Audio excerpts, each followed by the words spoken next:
¿Realmente existe la verdad?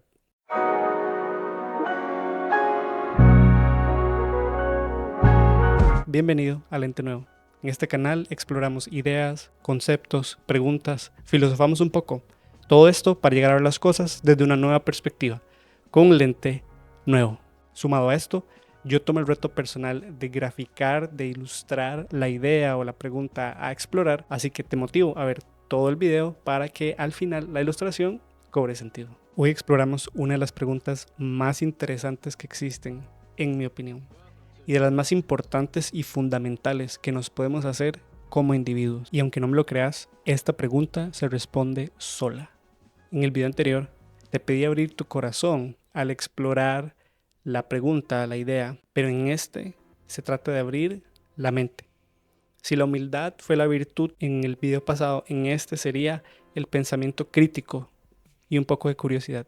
Ahora, antes de explorar esta pregunta, que es puramente filosófica, vamos a explorar dos conceptos psicológicos que nos van a ayudar a idealmente llegar a una respuesta a tal pregunta, si es que existe tal cosa.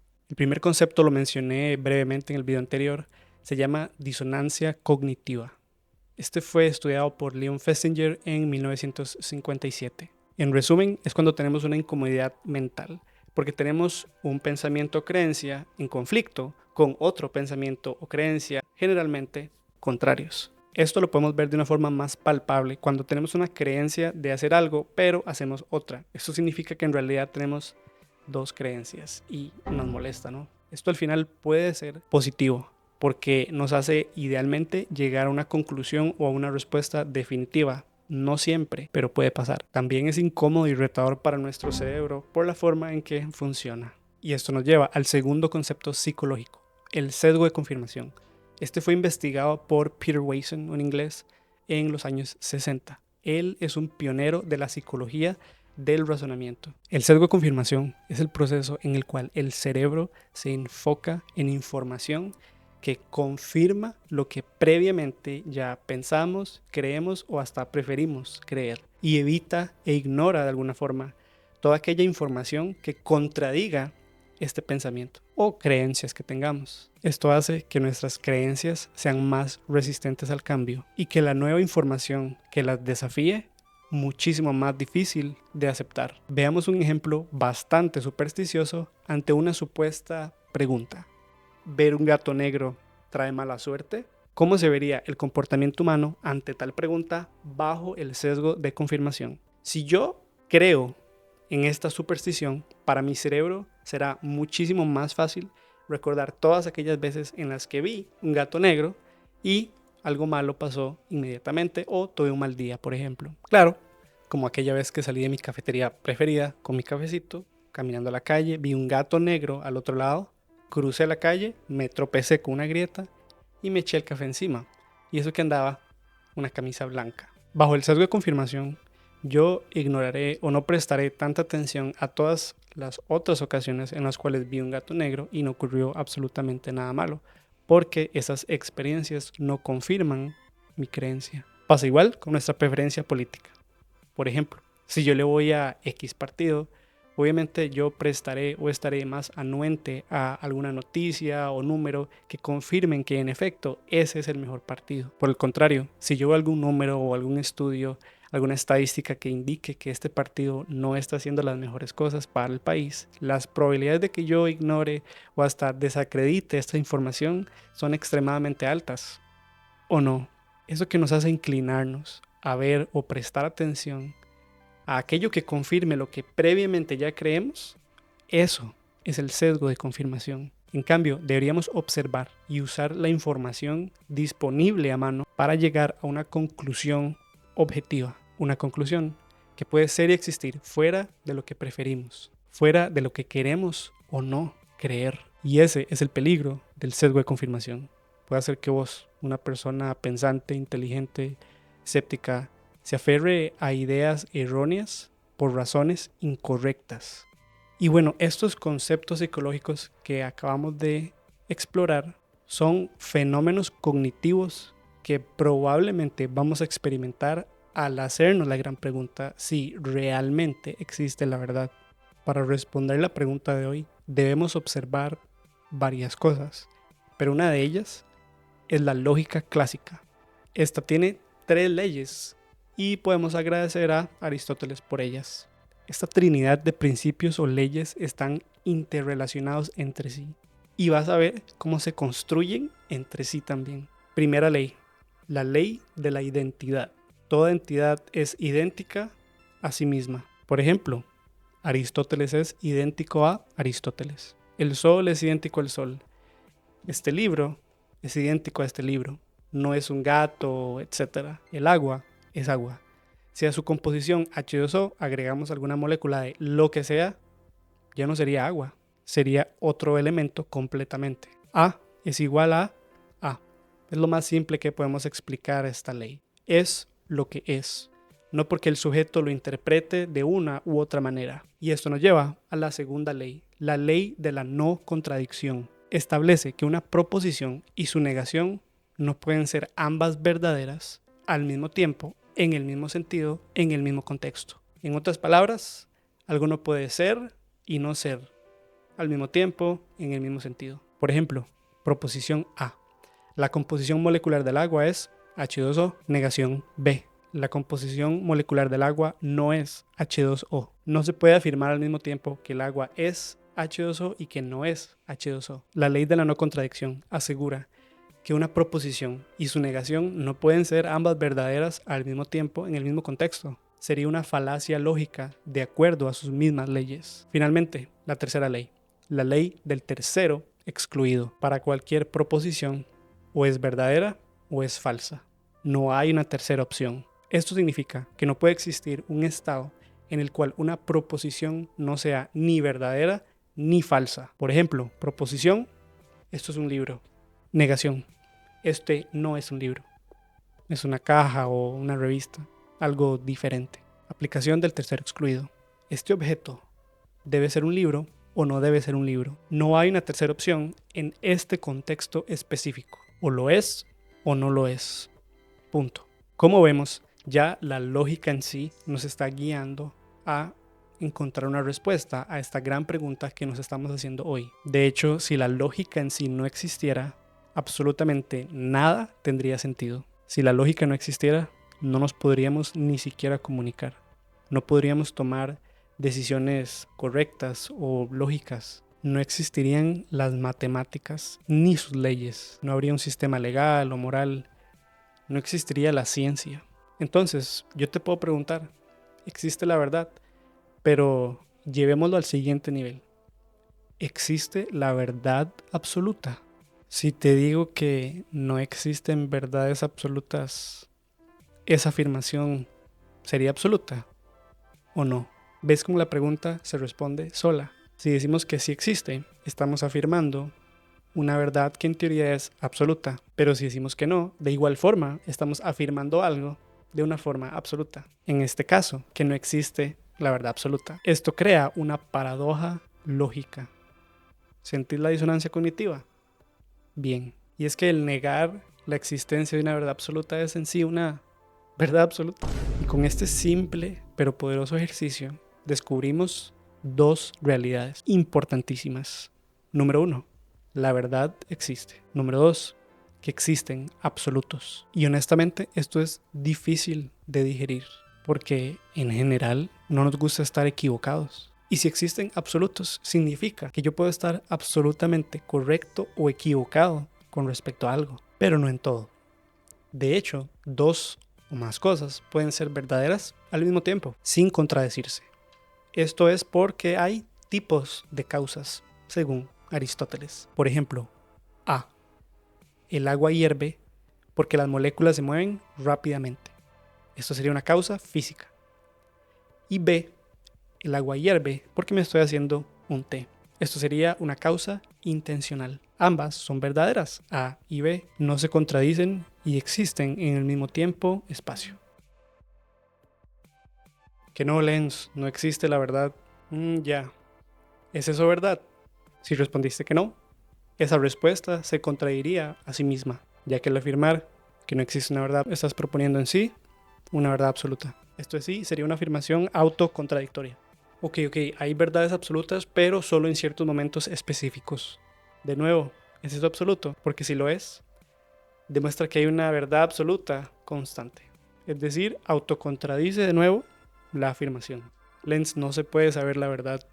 ¿Y cómo sabes eso? La verdad es relativa. Ok. ¿Es eso relativo o absoluto? Bro, eso es verdad para vos, pero no para mí. Ajá. Y eso es verdad para todas las personas. Intenta ir al banco y decirles, sí, me hace un retiro de $1.000.000, por favor. Probablemente el banco te va a decir, mira, tenés $1. ¿Qué le vas a decir? Que esa es la verdad del banco y que la tuya es diferente. La verdad absoluta aplica para todo individuo, en todo lugar, en todo momento. ¿Y qué es en sí la verdad? La verdad es la pertinencia del entendimiento a la realidad. Es lo que coincide con la realidad y los hechos, mostrando la manera en que las cosas realmente son. Y bueno, ¿qué es la realidad? Es el conjunto de todas las cosas que existen y ocurren independientemente de nuestra percepción, interpretación o creencias. Como ya vimos, hay constantes y principios absolutos que existen a pesar de mi verdad, mi percepción, mi interpretación, o hasta si lo puedo entender o no. Como las leyes de la física, por ejemplo. La gravedad existe, pese a quiera yo creer en ella o no. Es una fuerza absoluta desde el principio, desde el Big Bang. No significa que voy a empezar a flotar en el aire si no creo en la gravedad. Y de hecho, la gravedad existe muchísimo antes que la mente humana. Entonces, existen verdades absolutas, existen fuerzas que preceden la mente humana, cosas que existen más allá de nuestro entendimiento, de nuestra percepción o creencias. Y esto es muy fuerte.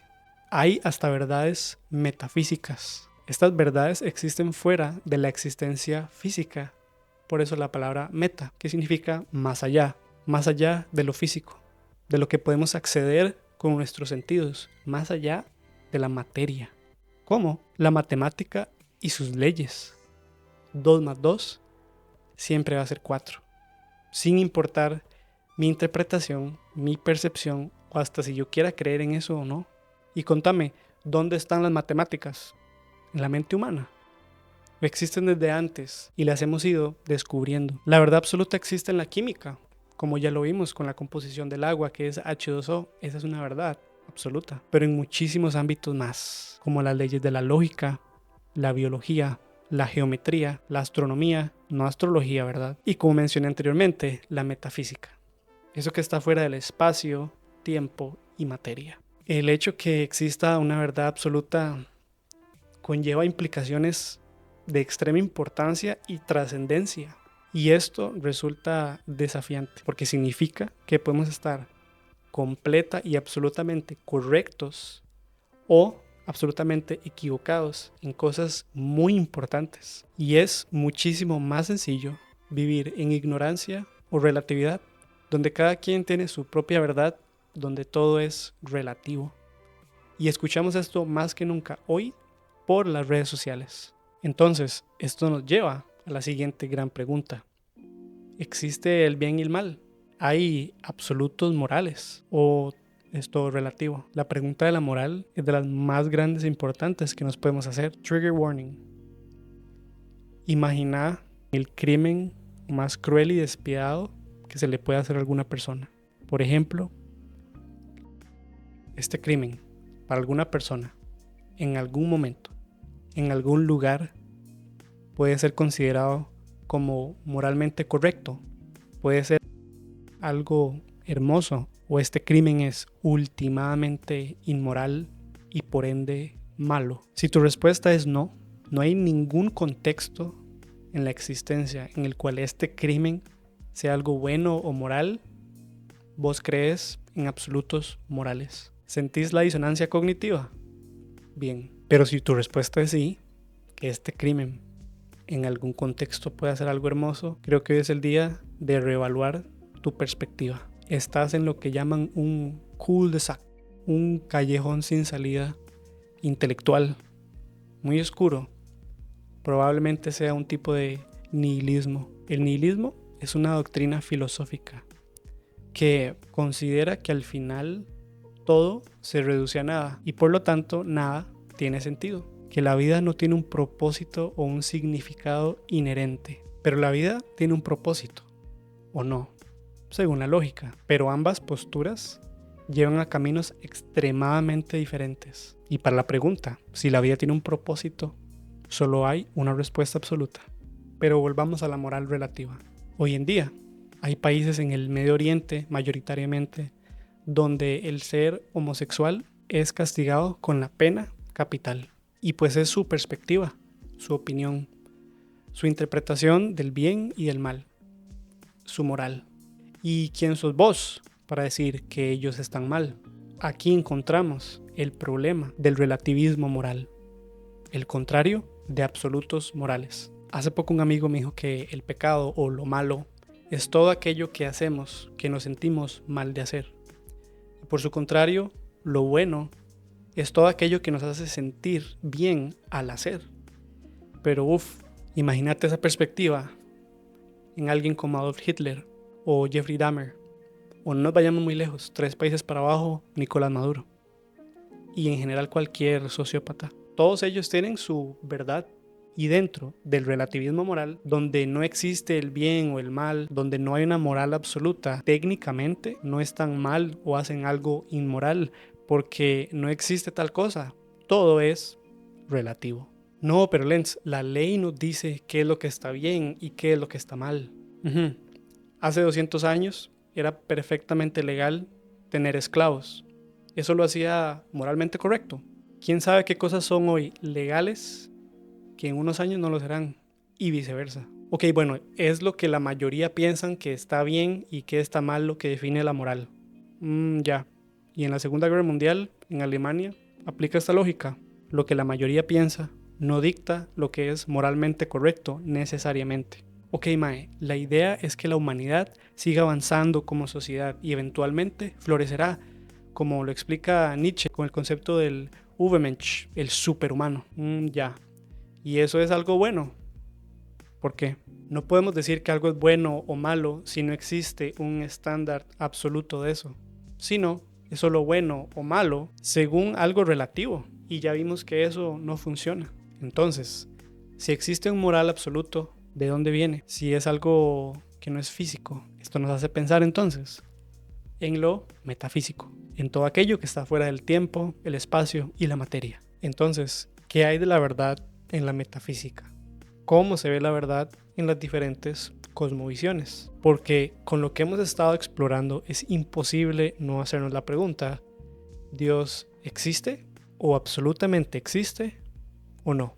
De acuerdo a la ley del tercero excluido. Y la respuesta a esto tiene implicaciones eternas. Y esta verdad es constante, pese a mis creencias, preferencias, o hasta si lo entiendo completamente. Y como ya vimos, si la moral es en efecto objetiva, es algo diseñado, creado, estructurado y por ende pensado. Y si fue pensado, hay una mente, hay un arquitecto, un diseñador, un creador. En el video anterior, que era más teológico, un comentario que recibí fue: bueno, Lenz, es que esto solo explora un cielo, un camino para llegar a él. ¿Cómo sabemos si ese es el cielo?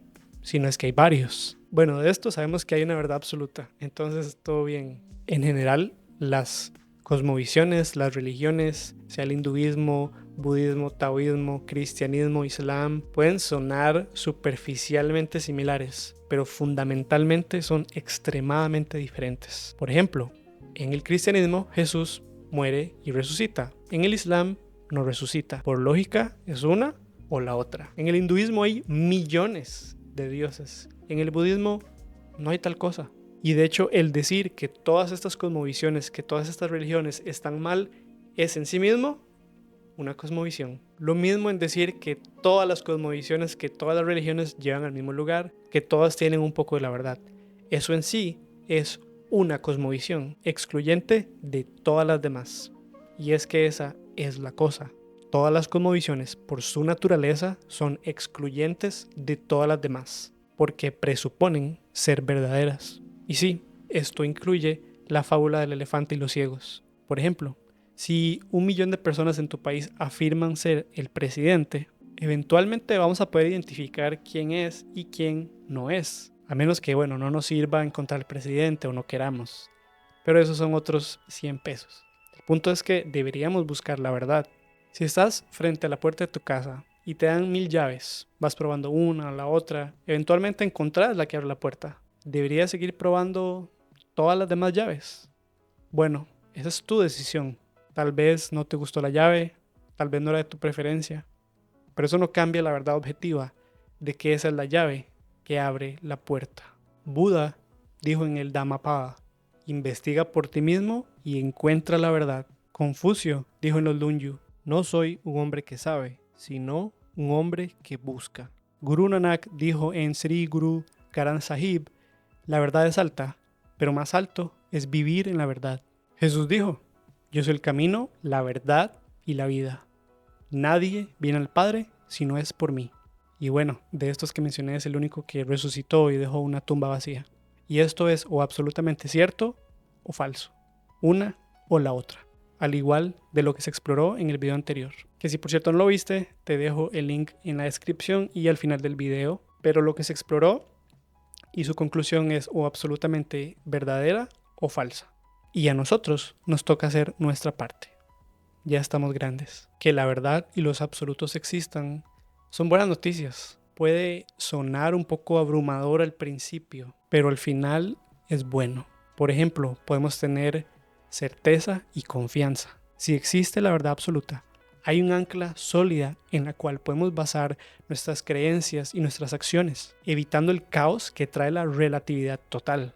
También hay una moralidad objetiva. Podemos reflexionar y saber que hay acciones que son completamente buenas y malas, y por ende la justicia existe y tiene todo el sentido del mundo. Ahí podemos luchar ante injusticias y apoyar lo que es justo. También hay una responsabilidad personal. Si hay verdades absolutas, significa que no podemos justificar nuestras acciones únicamente en base a opiniones o conveniencias, sino que somos responsables de lo que hacemos. De nuevo, ya estamos grandes. También hay un impacto en la justicia. Verdades absolutas establecen bases claras para los derechos universales, protegiendo a las personas de la injusticia y opresión, sin importar que diga el status quo, la mayoría o hasta que diga la ley. Significa también que existe una verdad y eso nos lleva a la búsqueda de la verdad. Esto nos lleva a explorar más profundamente cuestiones filosóficas, científicas, teológicas, matemáticas, de todo tipo. El reconocimiento de la verdad absoluta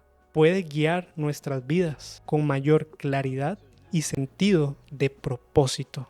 Entonces, ¿realmente existe la verdad? Existen absolutos. Existe la verdad absoluta. Nos guste o no, queramos o no, sea de nuestra preferencia o no, por lógica, por todo lo que acabamos de explorar, claramente la verdad existe.